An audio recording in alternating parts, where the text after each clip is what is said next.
Good evening, guys. This is Big Al, Alan Feaster with KO Boxing Breaking News, the greatest news channel for your boxing news. We're back at it again with another one for you.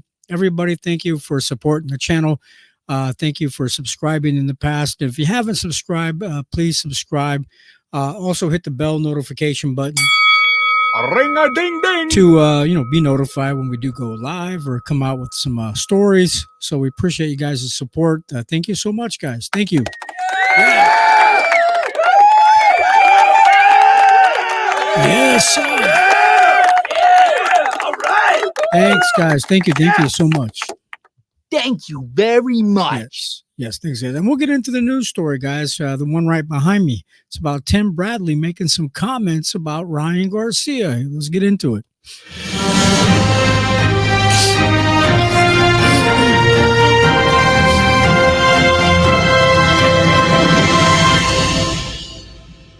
Okay, guys, this is what they're saying. Tim Bradley's saying Ryan Garcia exploited weight advantage against Devin Haney. Come on, are you serious? All right, okay. Well, what they're saying, boxing analyst Tim Bradley, of course, believes Ryan Garcia exploited his weight advantage as a tool to defeat Haney favorite Devin Haney this past Saturday night. Now, Bradley notes that Ryan, who's now 25 big wins, one loss, 20 KOs, never even attempted to make the contracted weight of 140 pounds at last Friday's weigh-in. Come on. Now, he came in at 3.2 pounds over the limit at 143.2 pounds. If some of you might not know that, but that's what it came in at, just 3.2 pounds overweight. Now, Bradley feels that Ryan's extra weight gave him an advantage because he didn't have to drain himself the way Haney did, who is now 31 big wins, one loss, 15 KOs, who did make weight at his 140-pound limit. Now, guys, some fans feel that Bradley can't admit that he got it wrong, considering that he picked Haney to win, and he felt that Ryan wasn't mentally ready for this fight. A lot of people felt that way. But Bradley even said that he might stop being a commentator if Ryan won the fight. Come on, seriously? Come on. He should. All right. Okay, Bradley, give it up. Okay, Garcia's overweight advantage. This is what they're talking about, in quote. What he learned from Gervonta Davis' fight, he took it to Devin Haney. People say Haney took the money. He had to because he was damned if he do and damned if he don't. He had to because this was a huge event. You pull away and you are going to anger a lot of folks, said boxing analyst Tim Bradley to Sean Zettel, his YouTube channel, discussing Ryan Garcia's win over Devin Haney. Now, guys, again, in quote, if it's only 3.2 pounds, why wasn't it attempted to be made? Why didn't Ryan Garcia attempt to make weight? Wow. How, baby? Yeah, said Bradley about Ryan Garcia coming in overweight at the weigh-in this past Friday at, again, 143.2 pounds instead of the 140-pound mark that he's supposed to make. Now, guys, Ryan said he tried to make the weight, but he gave up late at night when he couldn't lose the remaining pounds. He wanted to make weight at as he has a bet with Devin Haney for $500,000 per pound. It ended up costing Ryan Garcia $1.5 million, guys. So obviously this wasn't a planned move on Ryan's part, because if it was, he would have agreed to that damn bet. Now, come on. Now, in quote, he said it in a tweet. I don't want to drain myself, Ryan said Tim Bradley about Ryan. I want to be physically strong for the fight. Well, guess who drained himself to make weight? Devin, the Dream Haney. Now, guys, it's not Ryan's fault. He didn't even attempt to make the weight. Come on. So, in quote again, So Ryan went into the fight with an advantage. Everything we, the media, say in the lead up to this fight, we don't know if he's not planning to make weight. We're not banking on that. We're banking on skill versus skill, their last performances as well. Now, again, Ryan says he tried to make the weight, but when it was obvious that he wasn't going to be able to shed the last 3 pounds, he gave up and chose to pay Devin Haney the $1.5 million, guys. Now, I don't think the weight gave Ryan an unfair advantage in this fight. What gave him an advantage was his speed, his power, and the fact that Haney's punch resistance hasn't been the same since being hurt numerous times in his fight against Jorge Linares in 2021. Haney's ability to take a punch has been weak since then. Now, with him getting hurt by Joseph Jojo Diaz and Vasily Lomachenko, now, guys, to go on, the importance of a fair play in boxing. Come on, seriously, is there fair play in boxing?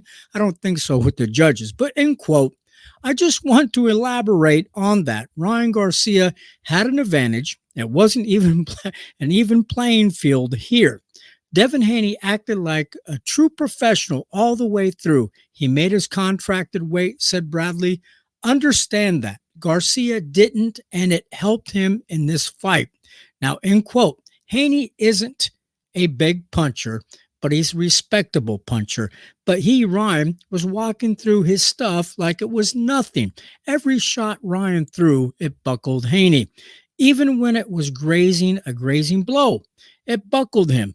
But I tell you right now, it'll be different. Now, Ryan was walking through Haney's shots because his legs were gone after being hurt in the first round. After getting nailed by a left hook from Ryan in round one, Haney's legs looked rubbery and he didn't have the strong foundation. Now, they go on to say, guys, what further sapped Haney's power was that he was on the outside and diving into a clinch every time. He wasn't sitting down on his punches because he was so afraid of being clipped again by one of Ryan's powerful left hooks. Now, guys, if 3 pounds isn't much, why didn't Ryan attempt to make it?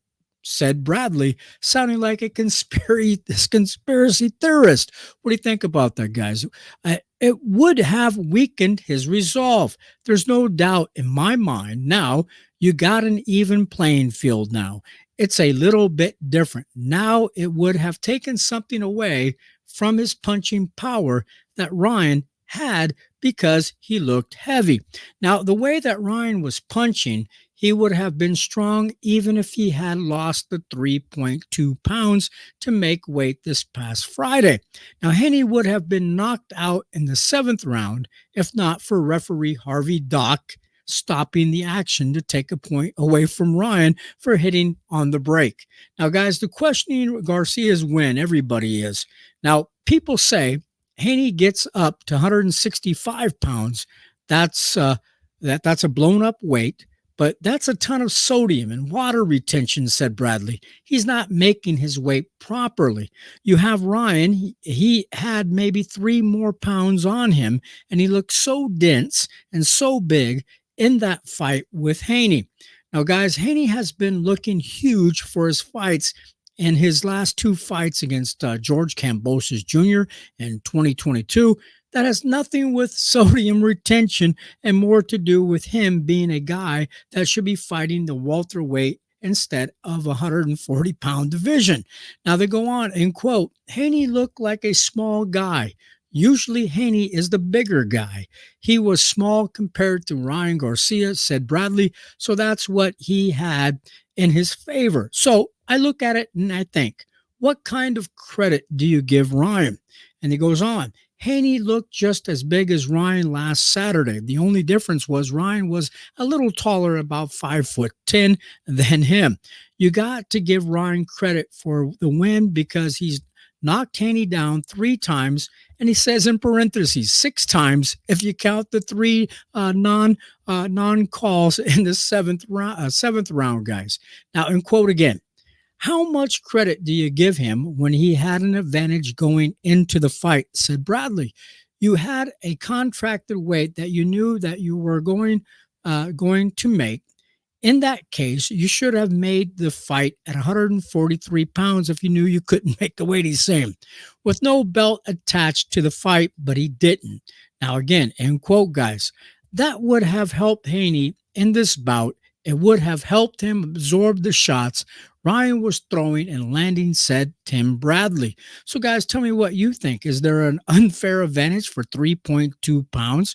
Come on, 3.2 pounds is nothing. Nothing at all. Come on.